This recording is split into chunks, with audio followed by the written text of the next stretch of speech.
इस वीडियो में हम मीराबाई के जीवनी के बारे में पढ़ेंगे जो कि हर कंपटीशन एग्ज़ाम में आता है। इससे पहले मैंने 4 वीडियो अपलोड कर दिए हैं जिसमें सैगुण भक्ति, निर्गुण भक्ति, शैव संप्रदाय, वैष्णव संप्रदाय और जाम्बोजी और जसनाथ जी का वर्णन कर दिया है, जिसका डिस्क्रिप्शन में लिंक दे रखा है। यदि आपने वो वीडियो नहीं देखा है तो डिस्क्रिप्शन में जाकर वो वीडियो ज़रूर देखें। तो बात करते हैं मीराबाई की। तो मीराबाई का जो जन्म है 1498 में कुड़की गांव पाली में हुआ था और मीराबाई की माता का नाम वीर कुंवरी था। पिता का नाम रतन सिंह जो कि बाजोली डेगाना नागौर के जागीरदार थे और जो दादा थे इसके वो थे राव दूधा जो कि मेड़ता मेड़ता के रहने वाले थे। और मीराबाई का जो लालन पालन है वो इनके दादा राव दूधा ने ही किया था, मेड़ता के अंदर, मेड़ता नागौर में है। मीराबाई के पति की बात करें तो इनका विवाह भोजराज के साथ हुआ था जो कि मेवाड़ राणा सांग्या के पुत्र हैं। और ये मीराबाई सैगुण भक्ति परंपरा में विश्वास रखती थी। जो मीराबाई का मूल नाम था वो पेमल था या कस्बूबाई था। मीराबाई ने भगवान कृष्ण को पति मानकर पूजा की थी आजीवन। यानी ऐसा क्वेश्चन आता है कि भगवान कृष्ण को पति मानकर पूजा करने वाली संत कौन थी? मीराबाई थी।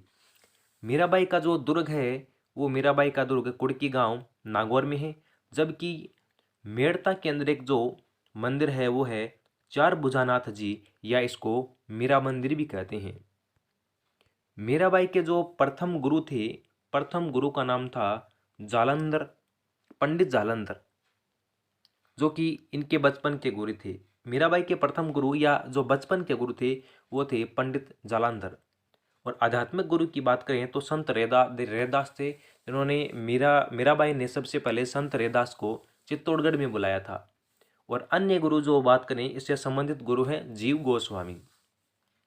यानी एक बार ऐसा कंपटीशन एग्जाम में प्रश्न आया हुआ है कि जीव गोस्वामी का संबंध किस संत से है? तो मीराबाई से संबंधित है। इसके अलावा पंडित गजाधर व संत रैदास का संबंध भी मीराबाई से है। तुलसीदास जी के कहने पर उन्होंने चित्तौड़गढ़ को त्याग कर वृंदावन में आ गई थी। और इनकी विवाह की बात करें जो कि मैंने बताया था भोजराज के साथ हुआ था। इनका विवाह है 1516 में भोजराज के साथ मेवाड़ में हुआ था। और मेवाड़ के जो राजा थे वो मीराबाई के गुरु जो पंडित गजाधर थे उनको उन्होंने 2 जागीर प्रदान की थी। पहली जागीर थी पूर्व भीलवाड़ा में और दूसरी जागीरदार जो जागीर थी वो मांडल, वो भी भीलवाड़ा में थी।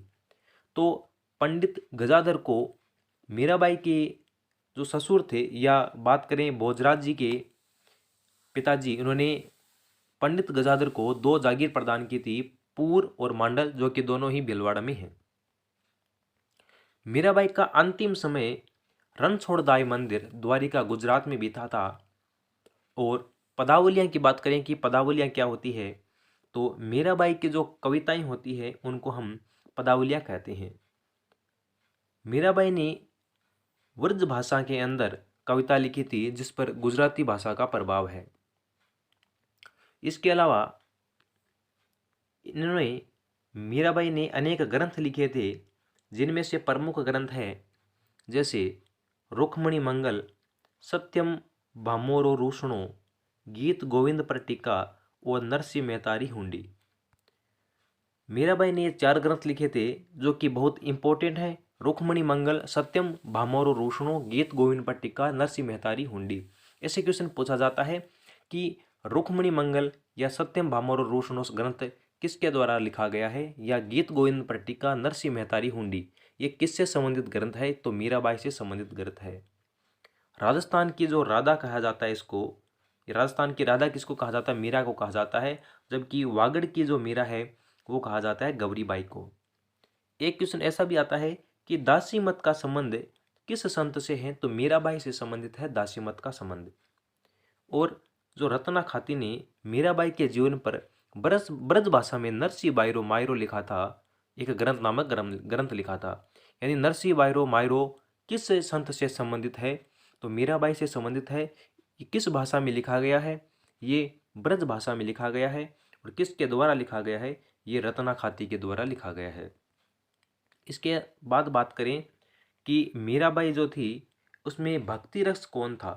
तो भक्ति रस कैसा था? तो वो माधुर्य भाव भक्ति रस था। और भक्ति भाव की बात करें तो दाम्पत्य भाव था। दाम्पत्य भाव क्यों कहा है यहाँ पर? क्योंकि मीराबाई ने आजीवन भगवान कृष्ण को पति मानकर पूजा की थी। तो जो भक्ति भाव है वो दाम्पत्य भाव है, या पति पत्नी का जो भाव होता है वो होता है।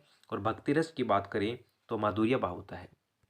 मीराबाई के अलावा एक जो संत और थी उसका नाम था गौरीबाई, और गौरीबाई को कहा जाता है कि ये वागड़ की मीरा है। यानी वागड़ की मीरा किसको कहा जाता है? तो गौरीबाई को कहा जाता है।